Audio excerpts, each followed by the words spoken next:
Test. Check 1, 2. Test. Check 1, 2. All right, let's do this, Jakey. Sounds good. Hey, Bikeaholics and listeners alike, the show is still going strong because of a lot of hard work and your support, of course. Thanks to all those loyal listeners and true friends of the show that have supported us or are supporting us. For less than a coffee a month, you can help support us too and put a little fuel in the law-abiding biker gas tank to make sure this show keeps moving on down the road. So, calling all law-abiding bikers, head over to our Patreon page and take action today. You can do so at lawabidingbiker.com/Patreon, Patreon. Oh, did I mention there's benefits too? From all your friends at lawabidingbiker.com, we appreciate each and every one of you. God bless and ride safe. All right, Jake, why don't you, we're just sitting here in the studio, getting ready to go. Why don't you want to roll, dude? I think this would be fun. I love putting you on the spot, dude. Do our pre-roll. Our pre-roll? Oh, the sponsors, huh? Right here. All right, that's right, Bikeaholics. Keep going. This episode is brought to you by our friends over at Biker Planet. This is basically a website where you can meet other bikers, both as a dating site and a social community. If you're not looking to meet a significant other or somebody to date, you can find somebody just to ride with and have a good time. Look at this guy. Should I give you that? Yeah, that was not very good. This is what he meant to say. No, this is fun, dude. It's awesome. That's right, Bikeaholics. This episode brought to you by our friends over at Biker Planet. It's more than just the largest niche dating. See, I even screwed it up, dude. Let's do it again. That's right, Bikeaholics. This episode brought to you by our friends over at Biker Planet. It's more than just the largest niche biker dating site. It's an entire social community. Make sure to check it out, guys, using our custom link so you can get all the perks. lawabidingbiker.com/Biker Planet. What do you think of that, Jakey? That's excellent. It's like Sunday. Oh, that's great, guys. That is great. All right, let's do this. And let's just get going. What do you say we just get going, Jake? I'm ready. Oh, man. What a day, and it is hot in the lab studio, and I apologize that 2 episodes back to back. And long day. We did Chewy's bike. We're going to talk a little bit about that. And we got some other helmet stuff, when you should replace your helmet, kind of how many years and how you should store your helmet. Some things like that we're going to talk about. We got some emails, some voicemails, kind of going to be a loaded episode. And anyways, last episode we ate while we were podcasting. That's how busy a day we've had. Barely got up here. Chewy's bike is apart in the shop. And still, we couldn't get it done. He had to ride another bike home. It's just been a freaking mess. He just went home because his wife...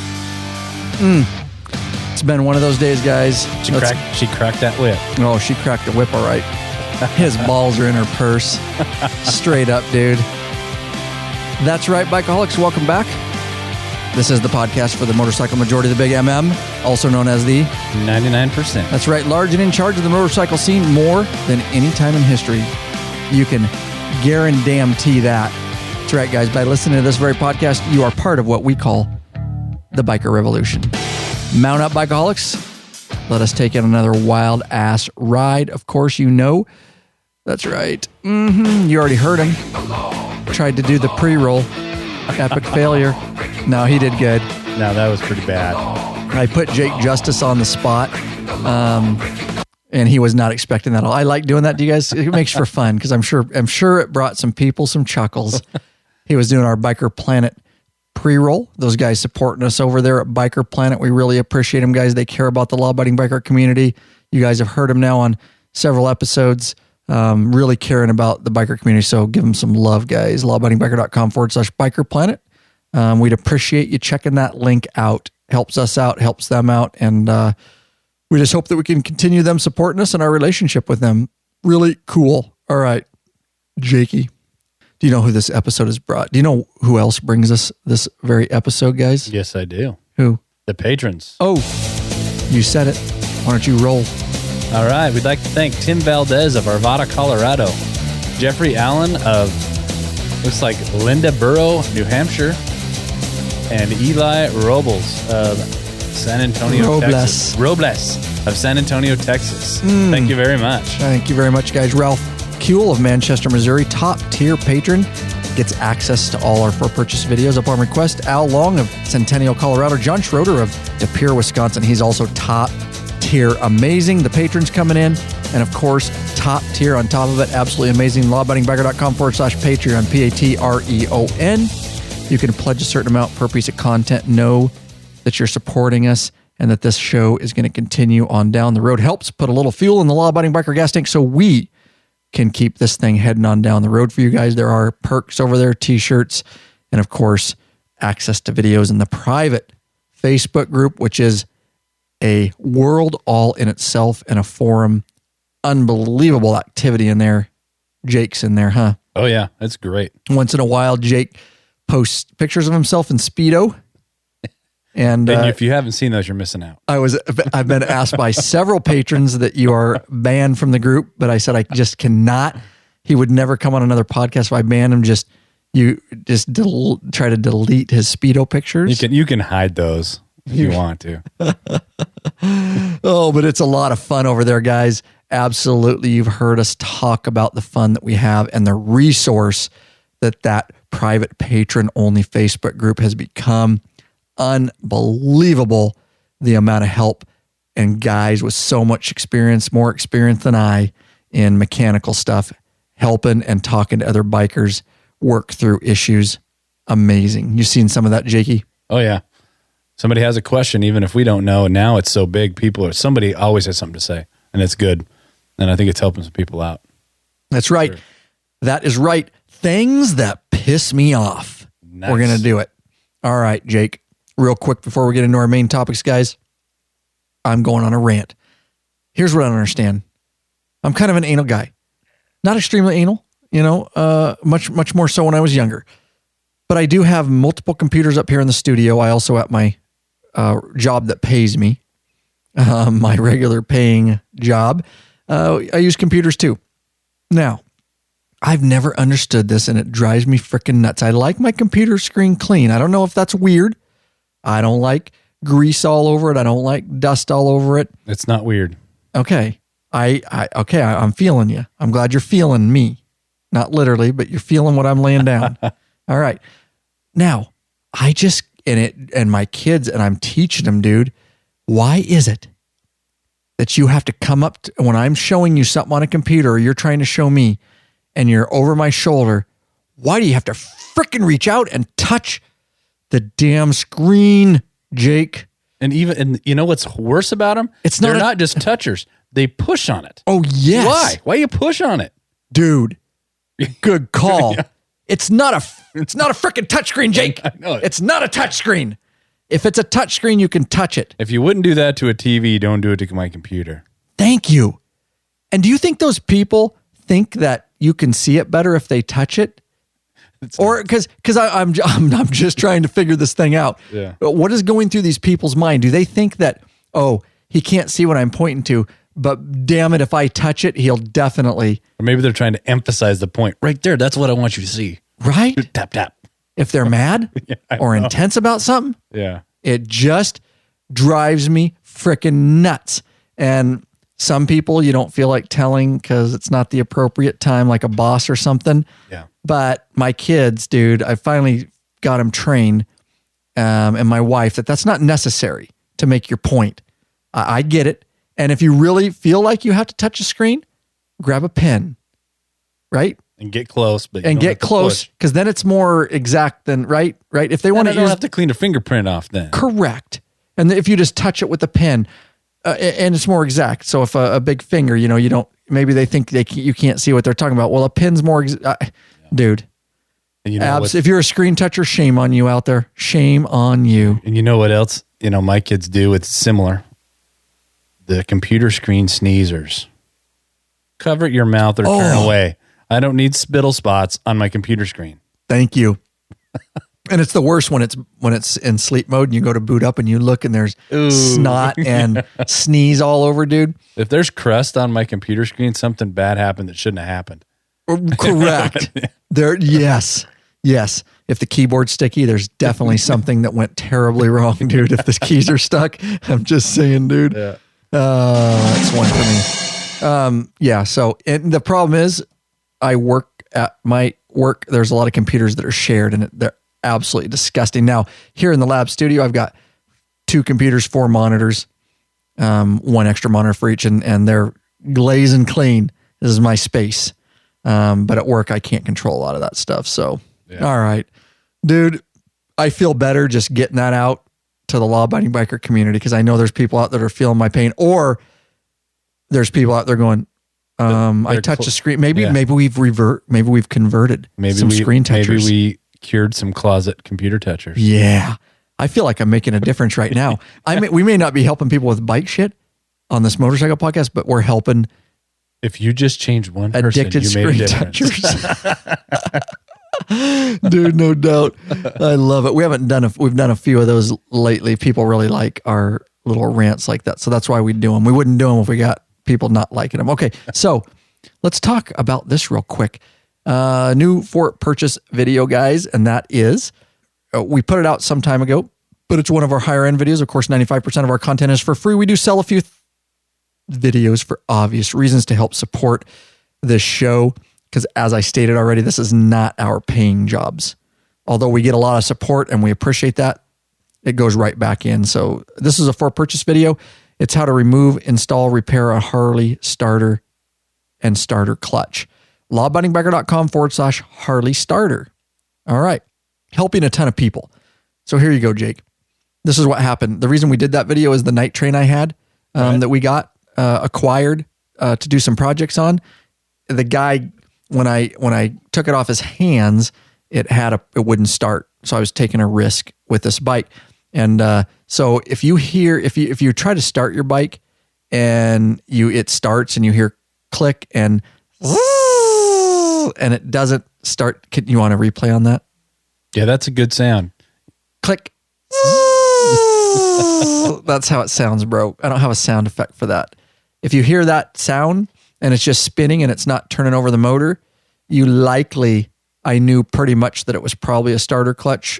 So in this video, they will charge you a lot. And it doesn't matter if you have a touring or a Dyna with an oil tank that's over the starter. It's a little easier on Dynas or tourings because of the way the motor is and the oil pan underneath the motor. With the soft tails, I should say, with the oil tanks and things like that, don't worry. Our video covers you. We did it on, we had multiple bikes on hand when we did this video, but do not pay the dealership, guys.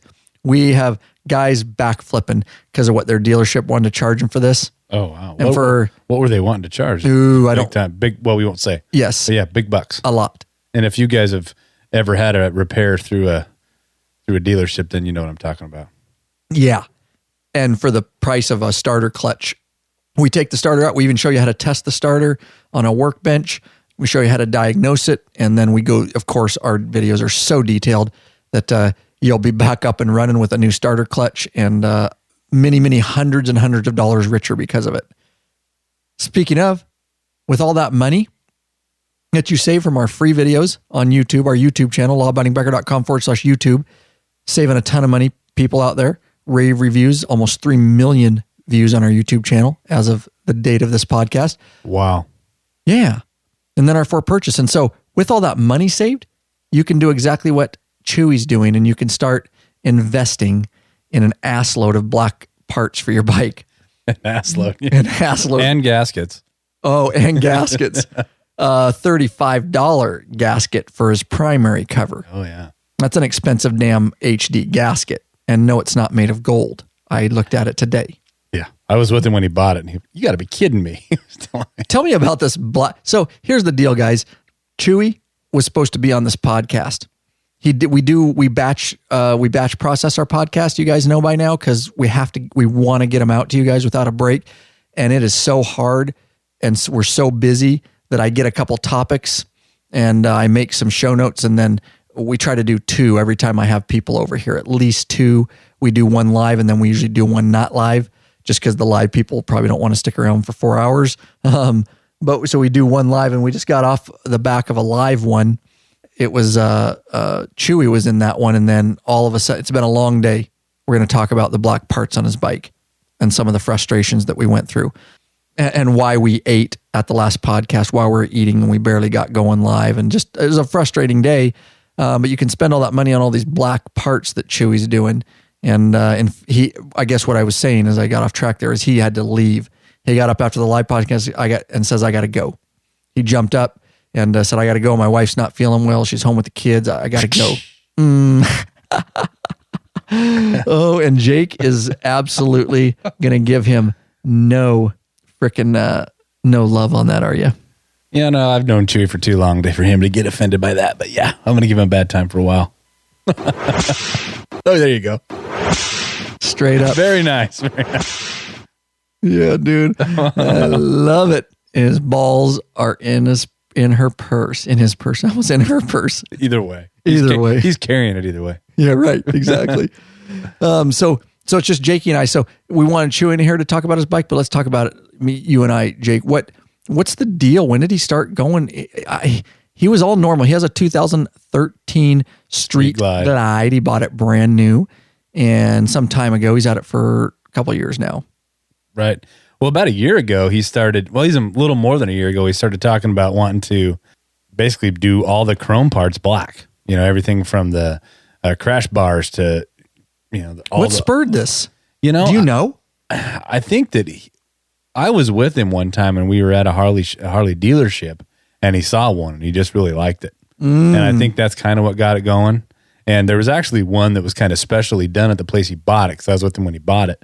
And he liked the look of that one too, but it was all, screaming eagled out. So another 10 or 15,000 more than the one he got. So he was wanting to do it then. And then when he had his little, I guess when he had his little crash with the bike, it kind of worked out for him, because when the insurance replaced all the parts, the ones that he could do, they had him replace in black. Right. So it didn't cost him. So he got his crash bars and he got his forks, right? Forks, crash bars and forks mainly, that he got redone in black. And so then he's been slowly buying the parts. And today, I guess he had a bunch of them put on. Yeah, we did put a bunch on today. And primary cover, horn, geez. Yeah, we did the whole primary cover. And of course, he put his new black sworn fee. We had some custom made derby covers, clutch inspection cover, if that's what you call it. Yeah. And of course, I put out a free video on that some time ago on changing out that. So he put that on. But we did the whole dang primary cover gloss black. Right. He did all HD parts. Right. Nothing aftermarket as far as aftermarket company. Go ahead. Yeah, I don't think he did aftermarket. No, they were all HD stuff. I'm not sure on why that, because he's not here to ask, because there are other companies that make that stuff, but he chose to go with HD brand. So today, let me talk about this a little bit. You got here in the aftermath of it. Yeah, right when you guys are trying to put together the pipes. Yes, and I know all the bikers out there are going to appreciate this story, and because it's happened to a lot of them, and you'll understand the frustrations, but we have a little extra to add to it because we're filming, and it just takes 3 times as long to do everything when I'm filming and moving lights and camera angles, and you have to wait before you can turn the bolt. You guys know us by now. We try to put out really high quality stuff for you guys on YouTube. So it's really helpful and above everybody else's, because we feel like that's the right thing to do. If we're going to do it, we're going to do it right, damn it. So we started early this morning. This is how our day went. We started early this morning, me and Chewy, about 8:30 sharp. I just got done working yesterday on my regular paying job, and now I have a few days off and right into it. He got over here. We had to clean up a little bit. Of course, then we had to set up the whole law-abiding biker garage studio. We had to haul lights, get all our lighting set up, get angles, get our camera set up, get all the cameras dialed into all the right settings, and get audio tested and all that. Get his bike on the lift. Okay, so Chewy's blacking this thing out, guys. You've seen a lot of the blacked out bikes. It's a phase. Some people, and I'm going to bust his balls, dude, because it's like bell bottoms. It's popular right now. And then it'll go out and then it'll come back. You've seen it come and go. So I busting Chewy's balls about that, but there was no talking him out of it. No, he was all in on it, and he's been going crazy, dude. I told him just to take it to a paint booth and just have him spray the whole thing black, dude. Everything. The grips, the mirrors, dude. And he just looks at me like, shut up, dude. He just looks at me. I go, seriously, dude, you'd have a bike like nobody else, dude. The headlight would be black. The taillights would be black. The tires would be black. The wheels would be, dude, it would be just a black machine, dude.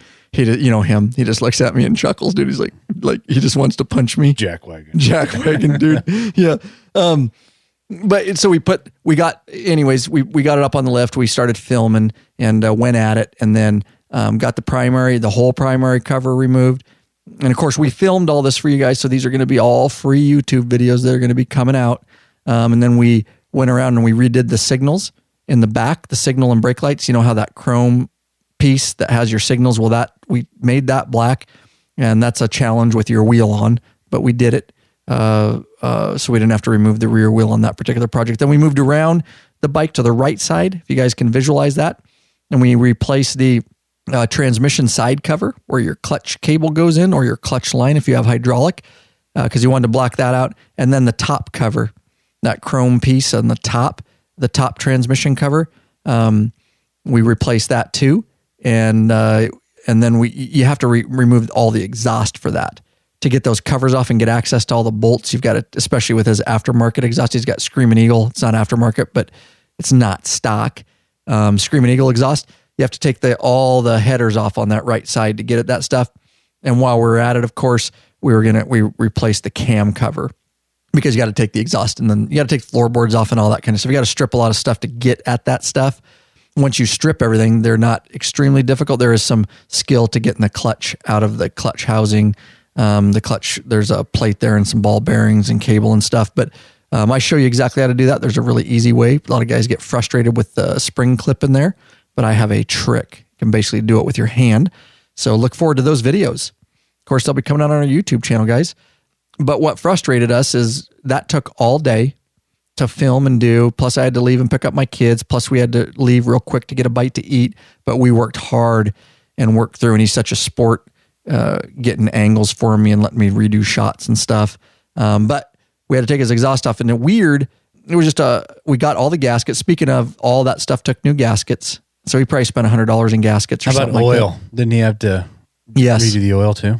We had to drain the transmission. Okay. Because you're going to lose some oil when you take that cover off on cable clutches. But on the 14s and 15s with hydraulics, yes, you need to? It looks exactly the same, but there's no need for parts to be oiled in there, because it's just a bleeder valve for your hydraulic clutch. So it's a style cover. And so you don't lose anything. It's really easy on a 14 and above. But if you're running a cable clutch, well, then you're going to lose oil, a bunch of transmission. So we just drained the transmission, popped that cover, and the exhaust. Yes. And so on the crossover, so it goes out the right side, goes out, of course, the front header, back header, they both go around. It crosses over under the bike, so you have a pipe coming out the left side. Well, on that crossover, where the pipe goes into it and crosses over, there's a gasket. And we did not account for that gasket. It's one of those metal type mesh. Yeah, that's what I would describe it. Is that okay? And it had been, it expanded clearly with the heat, so it wasn't working to put back on. And I think the exhaust has been removed several times. So it's been damaged over time. It's kind of like a sleeve, like 2-inch sleeve, and then it goes around and it basically seals where the right side crosses over to the left side. Anyways, it was late. HD was already closed, so we couldn't even run to the dealership and get a gasket, and struggled trying to reuse that thing just so he could at least drive his bike home. We planned on buying a new one and replacing it later, but all of a sudden we got to go live at 7, and we got tools and oil and crap everywhere, and Chewy's getting frustrated, and now he's putting headers on and he's making mistakes, and he didn't get the brackets lined up for the support bracket, and it's stuck, and he can't get that on, and he's got a hammer and rags out, and it's just what I told him, and I think Jake told him the same thing. We've all been there. It was a long day of wrenching and filming, and we're like, that's what happens. We saw the light, so we were trying to hurriedly get the exhaust back on so we could get up here and go live on time. But when you do that, oftentimes you start making stupid mistakes that you know better, because I've had headers off like, oh my God, so many times. And I just didn't have time to really help him. And then you showed up and you saw the frustration, huh? Yeah, there was some yelling. And I was like, you know what? I think we need to take a break. And he agreed. Like your kids, I think we need a timeout. Yeah. So, I mean, there wasn't much I could do to help him other than hold pieces here and there. And yeah, I think it would. Because I left you there with him because I had to come up here because it takes me 45 minutes to get to the studio. What probably needs to be done is for it to be taken off again, and everything done again slowly, so we make sure we get it all in there right. Because Right. it wasn't lined up right, and it wasn't getting any better. Right. So, and you couldn't. It's not one of those things you can force. No. So, And that's not a hard project. No. It's just a hurry. And I saw, he saw the light at the end of the tunnel too. And that's why I know people out there can appreciate that story. And he was just all dirty and oily, and he really wanted to get it done. But I had to come in here and get the studio ready, and we'll do it. And I told him, but I have to leave, but he didn't want to back out. I go, well, I can't help you. Jake will have to help you. And really, if we'd have just had that gasket, everything would have went together perfect. It's just that wouldn't go in right, and it was too expanded, so we couldn't fit it in the pipe, and it didn't. I guess the pipe didn't spread out enough to get the other inside of it with the gasket. It's just absolute. Well, when we took it apart there at the end, he kind of got it on. Oh, did he? We thought we could get it home, right? Oh, right. But then we found out it wasn't lined up. The brackets weren't lined up there. And so when he got that done, it had to be separated again, and then it was destroyed. Gotcha. There was no more reusing it after that. Yeah. So. And you're right. It just expanded with time, and you can't fit. I could say a lot of funny comments about that, but you can't fit that large object in that small a hole. Yeah. I'm just saying, with that gasket on there, dude, and you could even spit on it, it still ain't going to fit. Said that she did. My Yoda. That's a nice Yoda. That's exactly what I was going to say, dude. Yeah. Nice Yoda call. So we've got all that stuff. His bike's going to look pretty cool. It does look cool. I like the black. I'm not a big fan of black because I don't like cleaning things that much. I like colors that hide the dust because I'm riding a lot and I just don't have time. And black can tend to look dusty so easy, and you see every fingerprint. But I like how it looks. I like it on other people's bike. Yeah, not on my bike. Have to clean it. Yeah, exactly. You had a black bike. I have a black. bike. I was thinking of your other one. You have a black bike. Yes. Yeah. Yes, and you know what I'm talking about. Oh yeah. So I love other people's. They are pretty black bikes, but I don't like to have a black bike myself. I've had one before, and I promised myself I will never do that again. Because, dude, my orange covers it pretty good. That amber whiskey. And that's a beautiful bike you got there too. Yeah, it is. But if you get up close, you can see how dusty and dirty it is, but it just tends to hide it a little bit more. And I'm just so busy, I don't have time to be dusting it all the time. So, all right, dude. So let's, this is kind of let's talk about this, and then we'll talk about our main topic, guys. We definitely, anything else about Chewy's bike that we should go over that you think I missed? So anyway, the end of that story is, so he had to leave at the podcast. He couldn't do this one. He had to get up and go. His bike can't run without the headers on it. That would be interesting. But not good. So he had to jump up, and we have the older night train in the garage. And so I let him jump on. It hasn't been run since winter. And we're going to maybe do some more projects on that thing coming up, guys. We kind of were trying to sell it, and then now we're going to keep it to get a few more projects out of it and videos. But anyways, luckily, of course, I would have let him borrow my other bike, but I want it for tomorrow to ride a little bit. Oh, there you go. Because I got some errands, but I at least want to ride. So he rode the night train, the 07 night train home. And that's kind of how the day ended. We barely made it up here. Time to go live for our first episode. And then my daughters, 15 minutes later, brought pizza up for us, and we ate literally while we were podcasting. We were waiting for each other to talk so that we could have a bite of pizza. And here we are. We'll see if that adds to Lurch's editing. Oh, he's going to be pissed. You guys are never allowed to freaking eat again. You're like, your son? I know I made a few mouth noises and chewing noises, and I tried not to. I caught myself. Well, maybe this is one where you just accept it because it was kind of a part of the podcast. We kept talking about it. True. Maybe just, you know what? Let's let this one go. I know our live audience and the future audience won't care because they realize how hard we work at this. We're willing to eat while we're podcasting just so we can get the content out. So I know that we don't do that all the time. So I know that they appreciate that a lot. They didn't seem to mind in the live chat room on that episode, did they? No, they didn't. They could see us in the video eating, but I think we did a pretty good job of turning our head and not. Yeah, I tried to get out of there, but I'm sure it picked something up. Oh yeah, I'm sure it did. Lurch will let us know. Lurch is our producer editor for the show, so he does some production stuff, but he does a lot of editing for the show. So with that said, of course, you know what, Jake? We love our patrons, right? We love them. LAB-109-Biker.com/Patreon, Patreon, but we never, ever balk at a flat donation. And these people decided that that was best for them just to leave a flat donation, and here they are. Go ahead, Jakey. Okay, donations. John Bayless of Hurricane, West Virginia. Bob Diller of Valparaiso, Indiana. And John Foster of El Paso, Texas. John Foster contributed a substantial donation. Thank you very much. That is right. Yannick. And he's a patron. And I've heard that name several times. I know. And I mutilated, and he was teasing me about, he needs to send me a voicemail on exactly the pronunciation, but La Montagne? La Montagne. I don't know. Yes, of Gatineau, Quebec. And I think I mutilated the city too.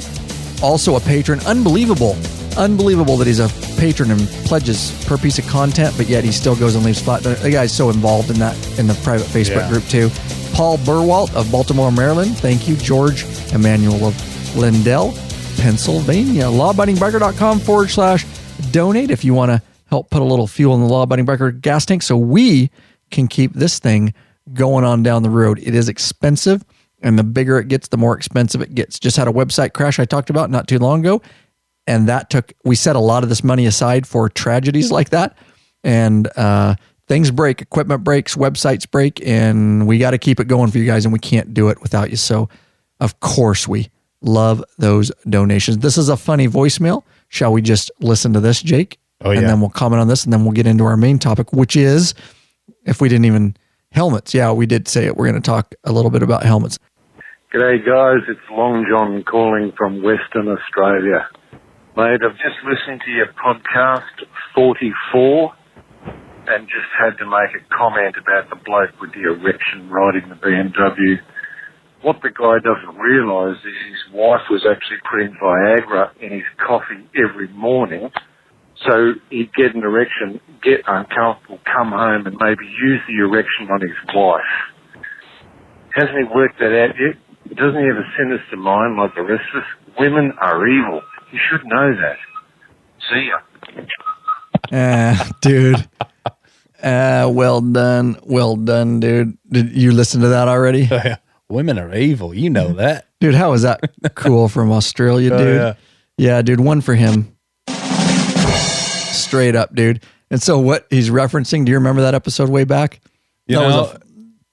I'm sure I've listened to it. I don't remember specifically, but yeah. So that was an episode 44, all the way back, taking it back to frickin' episode 44, Jakey.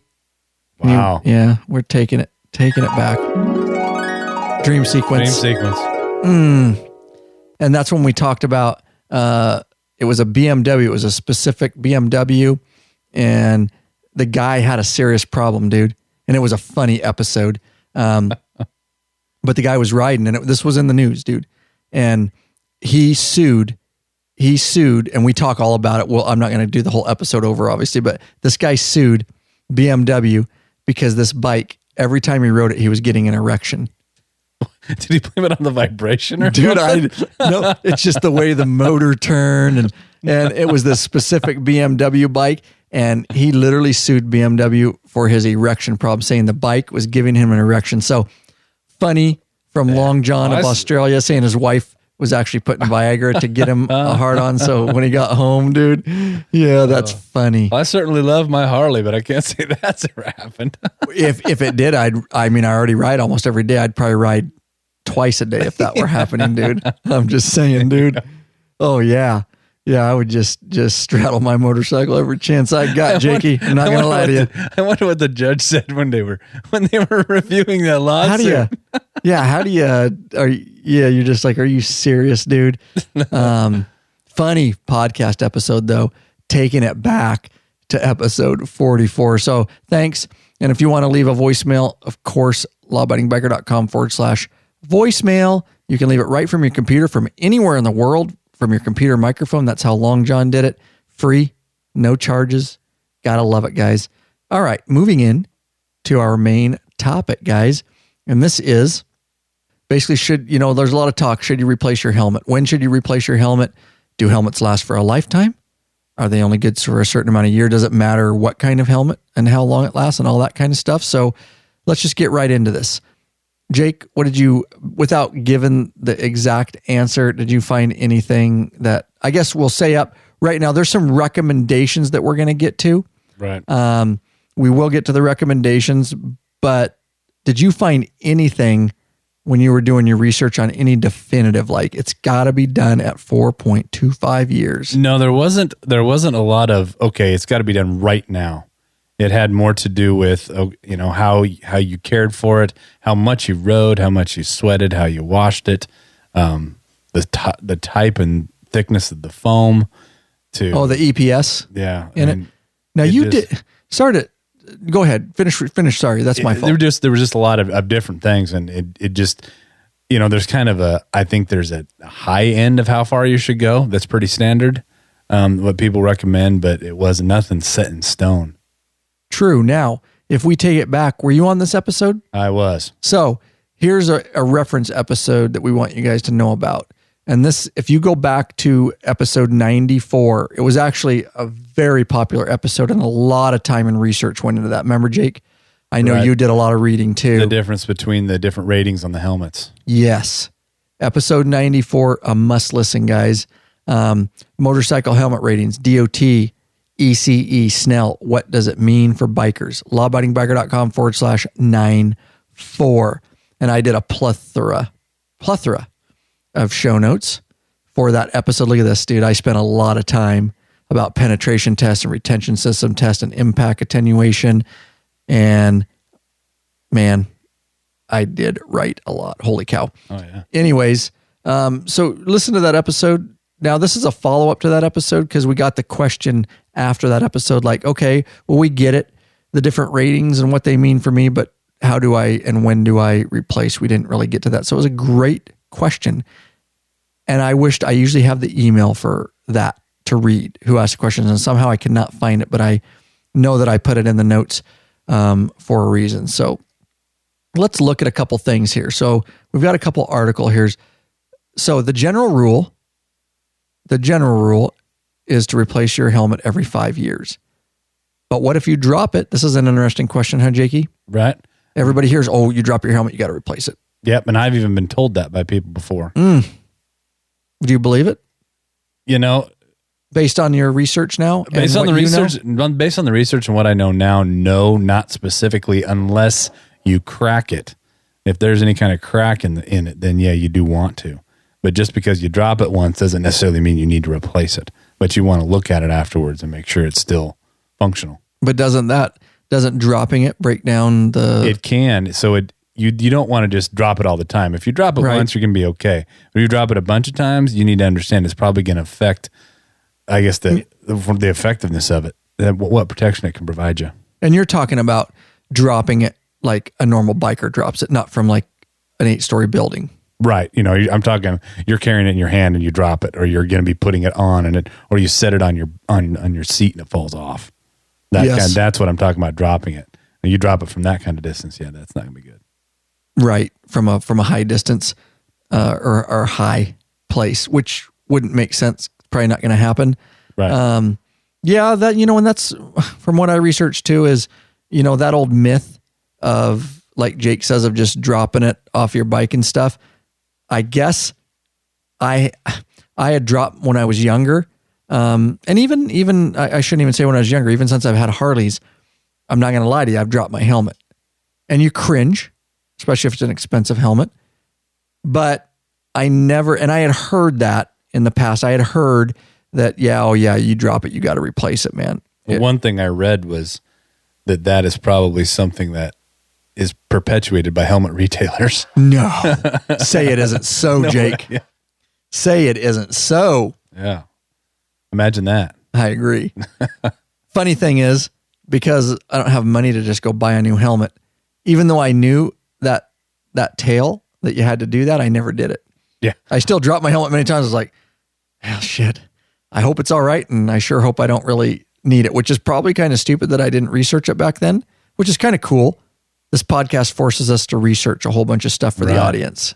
You know what I mean? Right. I learned a lot of stuff just having to take the time. Yeah. And I guess that, people had told me that. And like I said, I had never researched it, but to be honest, if a helmet is that sensitive that if I accidentally dropped it once, I had to replace it, I'm like, this gotta be a little bit of bullshit, because it can't be that bad.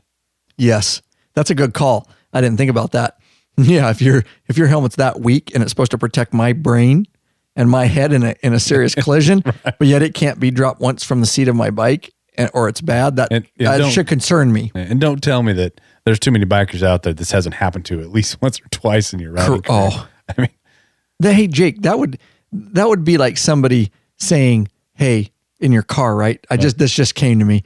Somebody in your car saying, "Hey, did you lean forward on that there seatbelt? Right. Did you hit your brakes a little hard and you felt your seatbelt lock up just a little bit? Yeah, you're going to go ahead and want to replace that because it's not good anymore." Is that a good analogy? Yeah, exactly. Go ahead and get me a new seatbelt. You're going to go ahead and need to grab a new aftermarket seatbelt on that one, bro, because those seatbelts are not made. Better yet, made to not stretch. Yeah. Better yet, you might have damaged the integrity of that seat. You might have replaced that while you're at it. That sounds like the car industry, dude. So yeah, and so that's what we can say. You guys, of course you can always do your research, but we did it for you. I think that would be fair. All jokes aside, yes, if it gets in a collision and it gets an impact, that is going to break down some of the structure of the helmet. It can definitely affect the helmet's longevity from what I saw. Dropping it? Yeah. I mean, right. Especially over and over again. You definitely don't want to be doing that. And if any kind of malformation or crack or visual. done, then you need to be done with it. Yeah, if you sit and beat it with a frickin' hammer over and over, it is going to break the structural integrity of that helmet down. I think that's fair. And like Jakey says, certainly, if it's got cracks and all that kind of stuff. Okay. So hopefully that clears up. If you sweat heavily or wear it every day or some other things, people think, oh, I'm a heavy sweater, and so if I sweat a lot, I need to replace it sooner. Boy, from what I read, that's a tough one. Me too. It was like, it could, I suppose, have an impact on longevity depending on the type of foam. The EPS. Yeah, the EPS. Which is the styrofoam stuff, guys, in between the shell and your brain, your head. That's what gives you the protection, really. And I also read that how you store it, what kind of temperature, everything else. You don't want it to be damp, but also you don't want it to be damp, right? Yes. Right. And you don't want to also hang it on I read somewhere you don't want to hang it on a place like your mirror on your bike because that can cause indentations in that EPS. Huh. Really? Read that. I don't know if it was interesting. Yeah, I read that. So it can, and if it's a prolonged in the same position, it can break it down in that spot. Well, if you left it there a lot, it can break it down in that spot there. God, I don't know if I buy that. Yeah, read it. I'm not saying I disagree. I don't know if I buy that.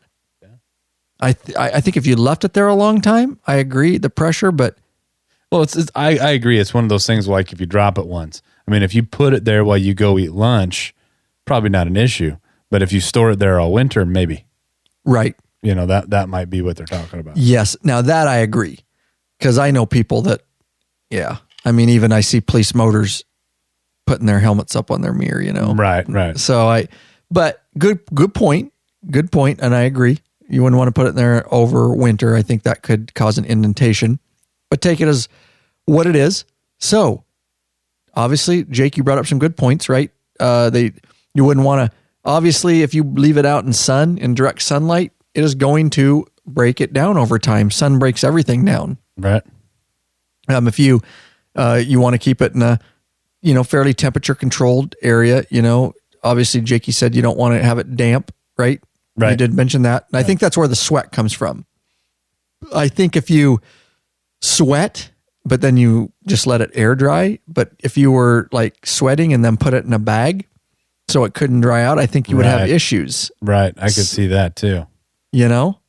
So I think that's where they get the sweat thing from. Yeah. And they're saying if you store it in a bag, I did read somewhere where if you store it in a bag, store it in the bag that usually it comes a lot of, like especially better helmets come in a helmet Schubers bag. came in a bag, yeah. Right, and they're porous, so they breathe, and that's not necessarily bad, especially long-term storage. And it keeps it from being exposed to sunlight if you're direct sunlight and things like that. And it was suggested to do that. And something else I read, it's just things that I think there's a lot of tips that I don't know if anything's better than the other on just how to extend the life of your helmet. Right. But it won't go forever. Right. And seems like a few articles are somewhere around 5 years. But again, there's so many variables on that. You shouldn't, cleaners, obviously you don't want to introduce it to petroleum, right? Yeah. Fuel, your helmet. Those things will really break it down. Well, they say cleaners a few of the articles. Well, I don't know what you mean by cleaners. I don't either, but there's, they talk about the glues and resins in there that, hold the stuff. And if it's anything that's going to break that down, it's going to affect the life of your helmet. The EPS inside? Yeah. Yeah. And you're not cleaning it in there with that. I'm talking about you know what I mean? The shell. Yeah. I mean, some of the articles are really broad about cleaners. Well, I don't know. Obviously I don't want to clean it with gasoline. I get that. True. But if if you wanted to, I don't know why you'd put armor all on or anything like that. No, I mean, but some people, I'll just tell you mine. I get bugs all over it. It's a matte black helmet. Right. I use Windex. Yeah, I've done that too. I just throw Windex on it. I have more of a gloss black Harley helmet that I use, and I'll use Windex. And that's got ammonia in it, right? Yeah. So is that, I don't have the answer to that, but I don't keep a helmet for 30 years. No. So, I don't know what they mean by cleaners. Does that mean you're supposed to use soapy warm water and a rag? You could get a little crazy with this too. Yeah. You know what I mean? So this article too says about 5 years, the glues, resins, and other materials used in the making of the helmet can lose their effectiveness and also deteriorate the lining. I have seen old helmets that people are using and I'm like, holy cow. And all the materials kind of crusted back and, you clearly... I think and I wonder if the purpose of those helmets is just so they don't get pulled over. Yes. That's kind of one. Yes. Yes, I get what you're saying. Right. They might just be wearing it even though they got it free from a buddy and it's because he got it out of his closet just so they can have a helmet not to get pulled over with, right? A DOT right. Technically. But that wouldn't even cover, guys, because if it's broke down that bad, it wouldn't be a proper helmet. So you'd be pushing the line there on that. So you can prolong your helmet if you store it properly when you're not using it. Keep it in a cool, dry place. We mentioned that, and store it inside the helmet bag. There you go, Jake, picking right up on that in the helmet bag in which it came. So it's not the outside that deteriorates, but the inside foam and fabric lining. If you notice the helmet getting loose or some of the lining coming out, or it leaves a little black flakes in your hair, that's interesting. Then it's time to retire it, guys, whether it has reached the 5 years or not. I think that's a good statement there because obviously if it's literally breaking down on your head, that's a warning sign. Yeah. That, folks, is what we call a red flag. Yeah. That your helmet is going to shit. Well, that's another good point there. What's that? Too. I don't know if we want to get into what the actual limit is. Take it wherever you want it. Take this episode wherever you want it, bro. Well, there's SNELL guidelines that you can look up where, they have recommendations. But one of the things that I read as well is another reason to think about replacing your helmet every 5 years is the improvement in technology. And so you start seeing improvement in technology that probably going to have better protection in a helmet that's 5 years newer. And so that's another reason to replace it every 5 years or so. And this could be all a huge conspiracy theory. Right. We're not sure. And I'm sure there's some people out there saying that going, this is all just hogwash, conspiracy theory by the helmet companies to keep selling helmets. But with that thought, I think you'll notice it though. I think for me, when I know I need to replace a helmet, and I've only had to do it a few times, but when you start getting the breakdown, it will change how it fits. And I think you'll start to notice that. And when you aren't getting the right fit on your helmet, then it's time. Because that's important. Right. As you know, dude, things can get sloppy over the years. And they just don't fit as tight. Things just aren't as tight as they once were. Yep. I'm just saying, Jakey. And things tend to break. Oh, God. We could go with that. You know what? Loosen up. Loosen up. Oh, my God. Keep that thought. Just keep that, the helmet, people, the helmet thought about if it's breaking down in your head. Let's do this. Oh, yeah, that is right, Bikeaholics. This episode brought to you by our friends over at Biker Planet. They obviously care about the biker community by supporting this very show. Let's show them some love. What do you say, huh? That is right, Biker Planet. It's more than just the largest niche biker dating site, guys. It's an entire social community of bikers, even if you're not interested in dating. Looking for a date or relationship? Well, then, heck, find a dating relationship with someone that likes motorcycles and the lifestyle just like you. Not looking for a date? No problemo, Bikeaholics. Then just simply head over there and connect with other bikers around the world. That's right, plan rides, meetups, or heck, just socialize. The website is super clean and user-friendly. Chat, search, see who's online, browse photos, check your own private mailbox, Jakey, private. No commitment. It's free to check out, guys. Use our special custom link, though, so you can get all the perks and a lifetime discount of 50% should you choose to become a full member. Lawabidingbiker.com/bikerplanet. That is the link to use, guys, and they are huge supporters of this very show. I did not mean to do that, Jakey. All right, so let's get back right into our helmet here. So there you go. Let's look at this article. Okay, we all know about the SNELL rating, and if you go back to episode, what was it, 94? Yeah. 94, we talk about what that rating is, and let's go down here. I think if I scroll down, SNELL certified helmets, let me know if you see it, when to replace it. Oh my gosh. Standing by. Yeah, go up. Go up. Just past it. There you go. Why? Yeah. Do you want to go over this little, this is straight from the SNELL Foundation. Okay. This is a little statement, and it's the smf.org. Is that the SNELL Foundation? No, that's a different, I don't know. Doesn't matter. It says frequently asked questions about SNELL. Yeah. All right. Anyways, I digress. Why don't we just read the damn article or what they say? All right. The 5-year replacement recommendation is based on a consensus by both helmet manufacturers and the SNELL Foundation. Glues, resins, and other materials used in helmet production can affect liner materials. Hair oils, body fluids, and cosmetics. Body fluids? What are they doing in a helmet? No, Oh, man. Sorry, dude. Go ahead. As well as normal wear and tear, all contribute to a helmet degeneration or degradation. Degradation. Petroleum-based. Okay, Chewy. Sorry, that's a Chewy right there. Go ahead. Petroleum-based products present in cleaners, paints, fuels, and other commonly encountered materials may also degrade. Materials used in helmets possibly degrading performance. Additionally, experience indicates there will be a noticeable improvement in the protective characteristics of helmets over a 5-year period due to advances in the materials, designs, production methods, and standards. Thus, the recommendation for 5-year helmet replacement is a judgment call stemming from a prudent safety philosophy. So, judgment call. Yeah. We're talking about. And let me look this up. So I want to make sure. Let me look this up. Yeah, it is. So it was the SNELL website. See, Right. SNELL, it's smf.org. And so that's where we actually got that frequently asked question, guys, if you wonder where that resource came from. Let's look at this article. It might have a few more things.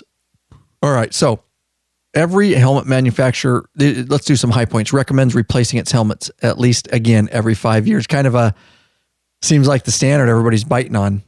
And every 5 years, some every 3 years. All association safety groups and everyone I could find from SNELL to the Motorcycle Safety Foundation all have these same recommendations.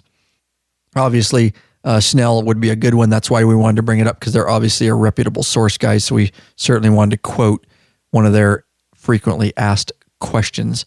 That's funny. What's that?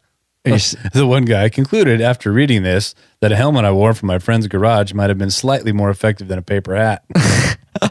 It had been painted with oil-based paint and had degraded leather straps, and may or may not have been in an accident. Nice. Or had a bike dropped on it. Oh, yeah. Luckily, I never tested it with my head on the pavement. Yeah. So that's a good point. That's a common sense thing there, I think. Right. You know, you're right. It looks like a helmet. You probably won't get pulled over if you're wearing it for that reason only. But it's better than nothing. But what protection is it offering you? Yeah. You're right. Right. I submit it's still better than nothing. But agreed. You might not get scraped up as much on the top of your head if you fall down. But. Some sort of protection. It's probably not going to be the reason you die because the helmet killed you. But yeah. So here's an interesting. The 5-year replacement recommendation is based on a consensus by both helmet manufacturers and by both helmet manufacturers and the Snell Foundation. This is what we read. Yeah. Oh, he's just repeating the article. Glues, resins. Yeah. Okay. You're right. Yeah. There's some more stuff in here. Yeah. Okay. Glues, resins, other materials in the helmet production can affect liner materials, hair oils, body fluids. We've been through that. Additionally, experience indicates there will be a noticeable improvement in the protective characteristics of helmet over a 5-year period. Right. We talked about that. That's well said. Just the advances in materials designs, all that kind of stuff. Thus, the recommendation for 5-year helmet replacement is a judgment call stemming from a prudent safety philosophy. That wasn't in your deal, was it? Yeah, I think that first paragraph was pretty much what we read. Okay. With the extra stuff. Okay. I get one, dude. Complete failure. Reading articles twice. Well, this is just a different one. Yeah. All right. So I just want to scroll through here. So ultimately, the useful service life of a safety helmet is dependent on the intensity and frequency of its use. Helmet replacement is recommended if only one of the mentioned points apply. So this is interesting. So throw the 5 years aside, and we've talked a little bit about this, but let's go over it. So if the helmet was subjected to an impact, we've already been over that. Right. And I don't like how he writes that. I would say the helmet, I'm going to change it right here for our listeners. If the helmet was subjected to a serious impact. Because dropping off your bike could be considered the definition of an impact. Are we fair on that, Jakey? I agree. Even I had bought a helmet. Oh, geez, it was probably over 10 years ago. Back when I was riding a much different bike than I was riding now, and I put it down and I slid down the road, and my helmet wasn't a significant impact, but it kept ticking on the road, dink, dink, dink, dink, dink, dink, dink down the road, and I replaced it after that just because the whole back foot was destroyed, and I don't know if it was a significant impact, but it was enough that. If you're in a wreck, replace the helmet unless the helmet never hits the ground, I would say. Agree. Yeah, that's a safety. There's 2 points we agree on. Good. So, yes, I agree. Impact, or like Jakey said, yes, replace it. The comfort padding. Number 2, the comfort padding or retention system has become loose due to heavy use or displays signs of deterioration. Agree? Agree. So we've been over some of these, but we're just going to sum this up. Right here, guys, is what we're doing for you. So, number 1, impact. Any serious impact. Number 2, padding or retention system has become loose and it's fallen out on your stinking head. That would be a sign. Number 3, do you want to do this one? The synthetic foam padding displays signs of heavy use and the helmet feels too loose. Test with the retention system fastened. The helmet turns to the side when you if the helmet turns gently. If it turns to the side when you gently shake your head, then it's too loose. Yes. That's what it's talking about here. And that's so kind of what we talked about before. The padding is... It's not as tight as it once was. Jake, it's not as tight as it once was. I'm trying. You're trying not to make eye contact with me. I see you. So if I say it twice, okay. So, Jake, you cannot get away from my dirty mind. I will suck you into my circle of dirtiness and my twisted mind. Okay, so there you go. Number 3. Number 4, do you want to do this? Oh, you talked a little bit about this indentations. Go ahead. There are indentations in the EPS liner and or white scratches that can be seen on the surfaces with black paint. Does that make sense to you? I get the EPS. There are indentations in the EPS liner. That's the foam, guys, that protects your head. If you have a black helmet, if there's scratches that are deep enough, you can see white through it. Is that what that might mean? I see what you're saying. It's just weird. He should have did that as like a different sub bullet or something. Right. Or she or whoever did this article. Yeah, good.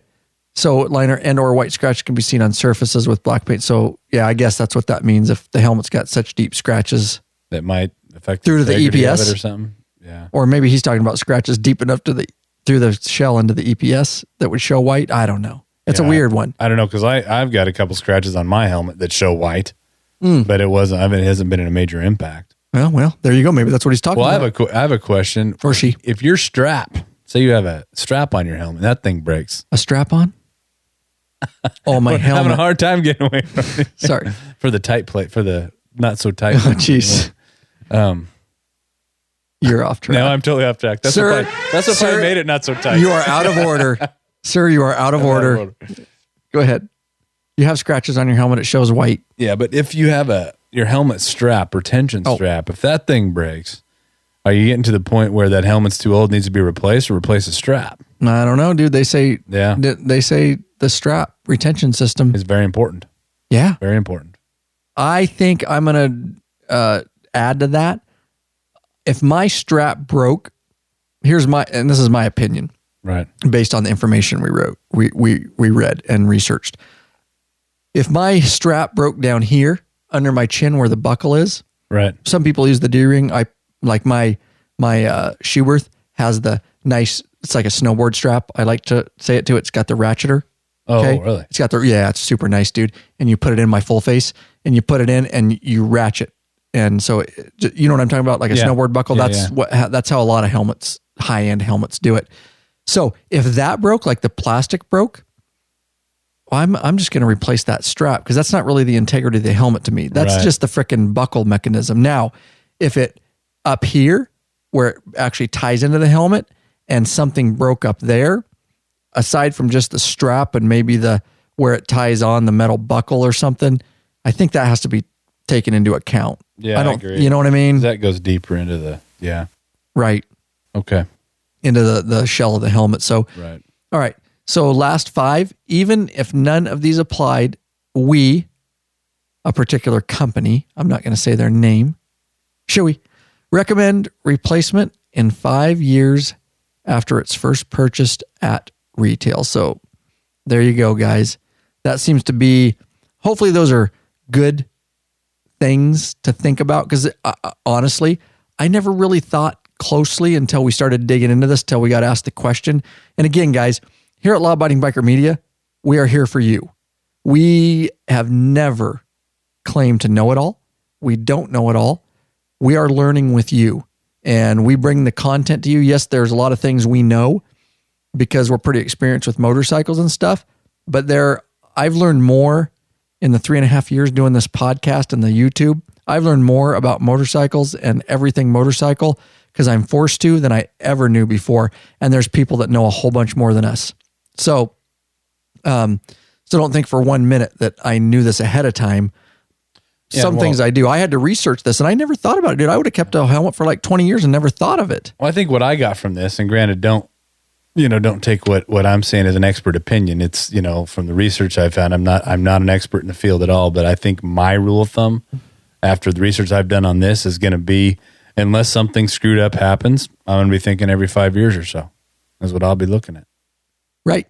Now that I know, honestly, my Schuberth, I would let it go longer than that. I'm just, this is where we bring in what we research and then what our personal belief is. Cause they're saying 5 years. I literally would have no problem with my Schuberth C3.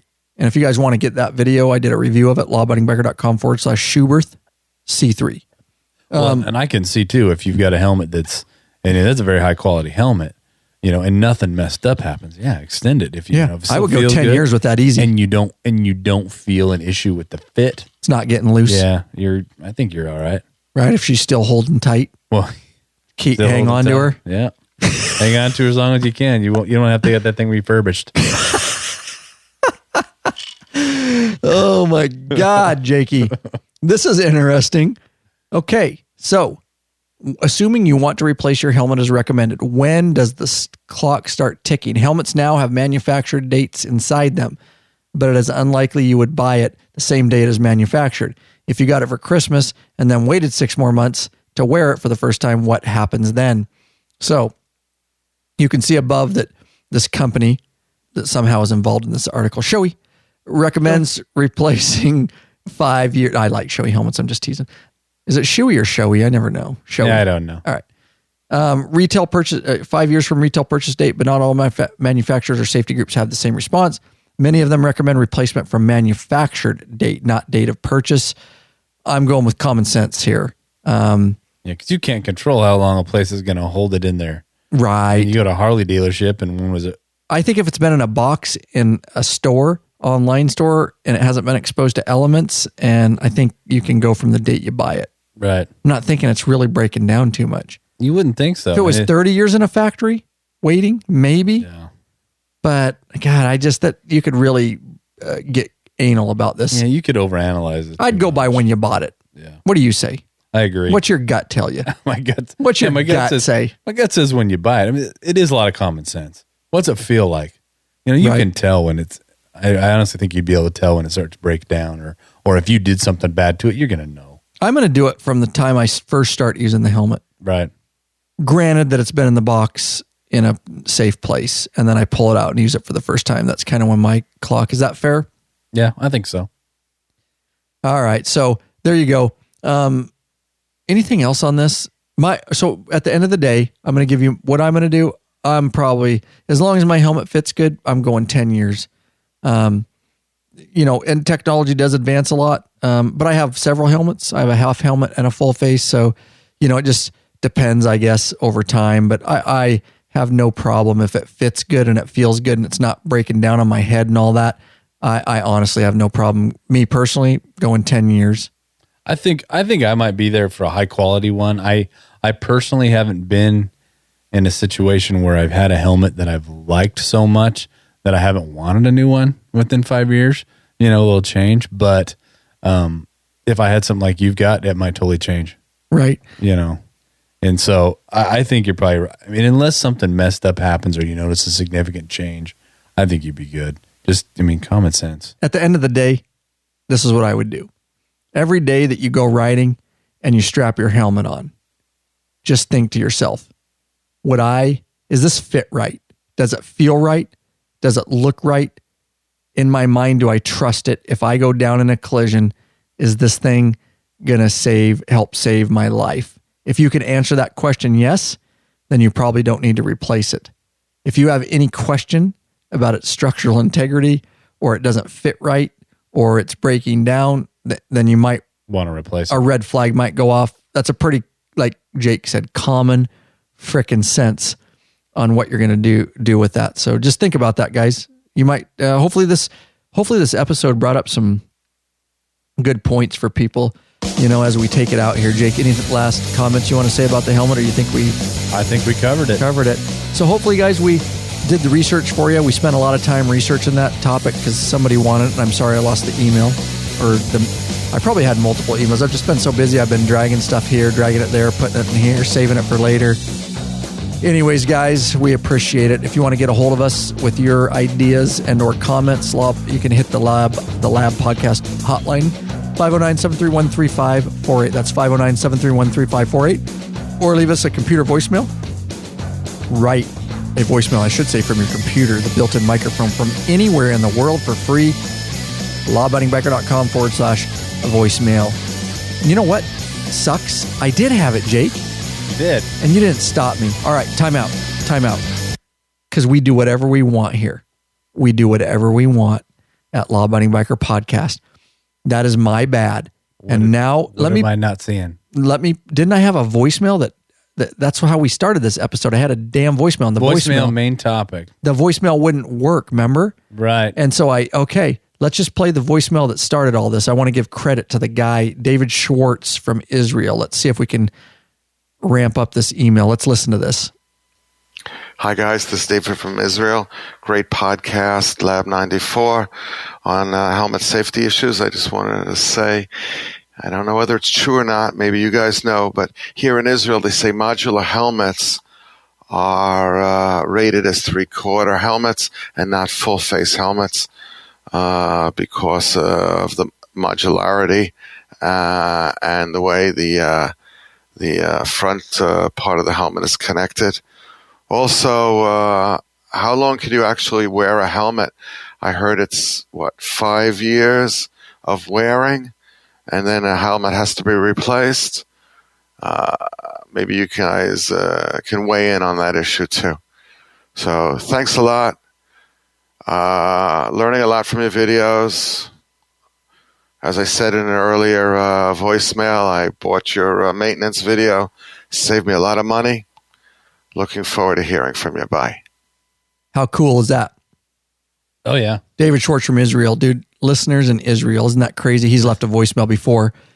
There you go. So that is where this episode comes from, guys, is straight up David Schwartz from Israel. So sorry that we did that, but I never want to miss thanking someone. And that we were having voicemail. We were having internet connection problems. I couldn't play the voicemail, and that's why we accidentally skipped that, guys. So anyways, there you go, guys. That's a call to action, guys. Don't forget about our official app. The best way, of course, you can consume it on iTunes and Stitcher Radio. That's all cool. And different podcast platforms. We're in Google Play now, and all that kind of stuff. But really, the best way to view it and interact is right from our app, our official app. And that's supported by donations and by patrons, guys, to keep that app going. lawabidingbiker.com/app, Apple Store, Google Play, Android App Store, Amazon Kindle, all that kind of stuff, guys. lawabidingbiker.com/app. Regardless of what device you have, there's big buttons there that'll take you into the necessary store. It's a free app for you, the end user, but it is supported. And of course, it costs money to keep stuff up and going like that. You can get all the show notes right there. You can call the listener line right from the app and all that kind of stuff, guys. So check it out.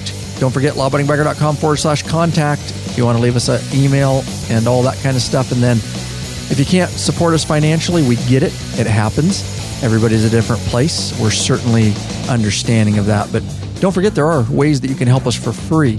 And if you want to do that, you can just head over to lawabidingbiker.com/iTunes or /Stitcher Radio. They'll take you directly to those podcast aggregators. And right there, you can leave a review for us, guys. What that does for us is it bumps us up in the rankings so more bikers around the world can find us, have access to us, and join what we like to call the biker revolution, guys. Jake, appreciate it, buddy. Thanks for being here. Anytime. Good time. All right, guys. Keep the rubber side down, the shiny side up. We'll catch you on the next one, huh? Later, guys. Thanks for listening.